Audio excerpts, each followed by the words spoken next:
Marek, už to ide. Ahojte. Počkať. Tak nie. Dobre? Už? No. Vítajte priatelia v prvom dieli cyklu Našich budúcich videí.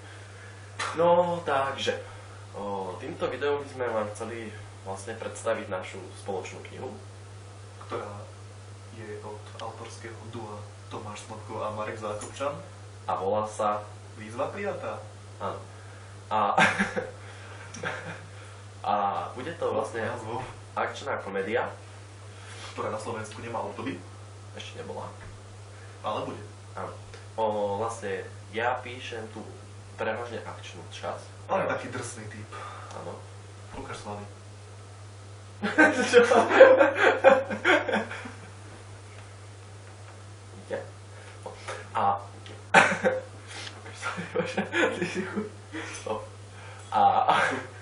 Po španielsky čuj.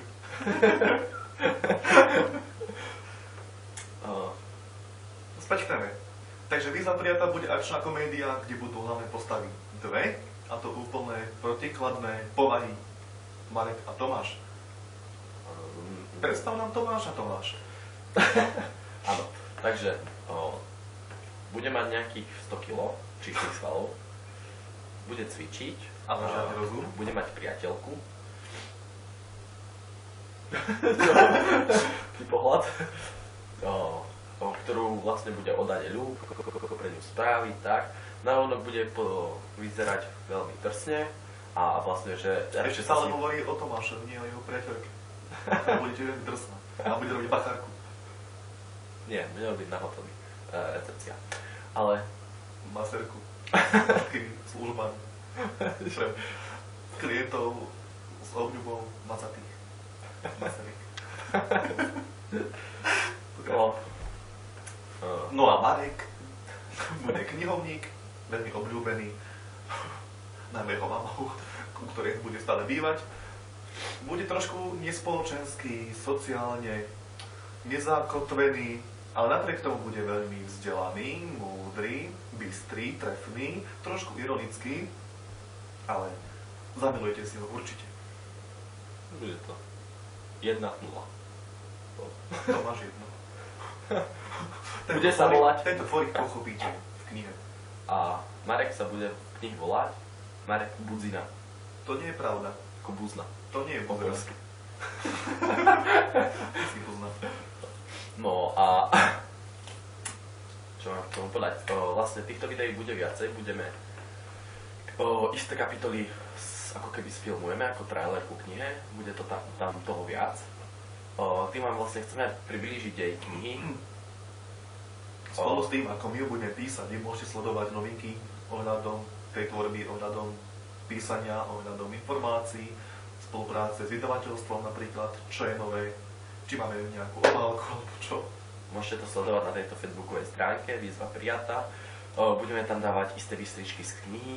Knihu tam nezavesíme, ale tie akože... Tu si budete musieť kúpiť. Áno, podporte nás. Chápete? O to nám ide. Áno.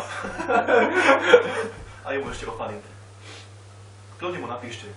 Je pod svojím menom Tomáš Snopko. On sa volá... nikoho sa nezaujíma. Vieme, ale...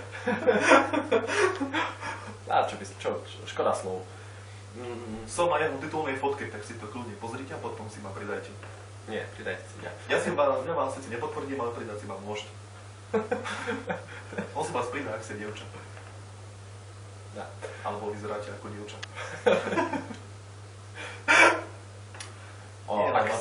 Ak je tu nejaký teplý človek, alebo čo to práve sleduje, nič proti, tak určite vás bude mať rád. Určite.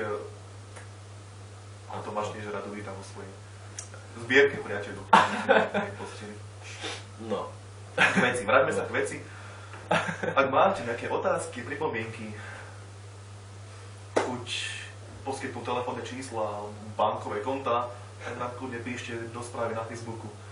A v budúcom videu, ak budete mať nejaké otázky, vám radi zodpovieme všetko, čo nás bude zaujímať. Stačí to vlastne napísať na nástenku a keď sa ich dozbiera viacej, tak vlastne môžeme priblížiť dej, všetko ohľadne, čo sa budete pýtať. Okrem videí a úryvkov z kníh, je možné, že tam sem tam zavesíme nejaký status fotku.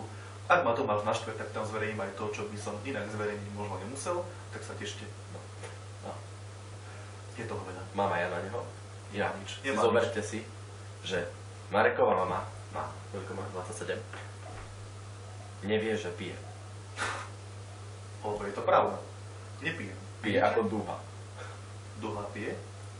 Áno. On pije ako špongia, nasáva a potom je mu zle ako dnes. Pije, je dobre, vidíte, mám fajn náladu. Viete, čo včera spravil? On si toto zavesil hajzľový dekel. To nie je pravda. Máš nejaký dôkaz? Fotku. Kto by zdával na hlavu dekel od záchoda? Inak, prajem vám všetko nové do nového roku. PR 2014. Čo mám na PF? Neviem. Aha, Ale vždy to tam je. Čo to znamená? ja neviem. Ak to náhodou viete, tak nám dajte vedieť. Áno. Čiže, aby sme to zhrnuli, akčná komédia s názvom Výzva prijatá od Záchodový Záchodová a dekel. Snopka. Záchodový dekel bude pokračovanie Výzva prijatá. No. Dúfame, že sa vám kniha bude páčiť. A Tak budú ako sa iba páči každému, kto sa do nej zatiaľ začítal. pozitívne komentáre. Lebo tie negaty nebudeme mazať. No. To nebol hard. Takže sa majte a tešíme sa na ďalšie spoločné stretnutie, či už takto alebo osobne. Komentujte, pýtajte sa, sme tu pre vás. Tak ako Tak, vy pre nás. Čaute. čaute. Chod to vypnúť. Nie je to dlhé?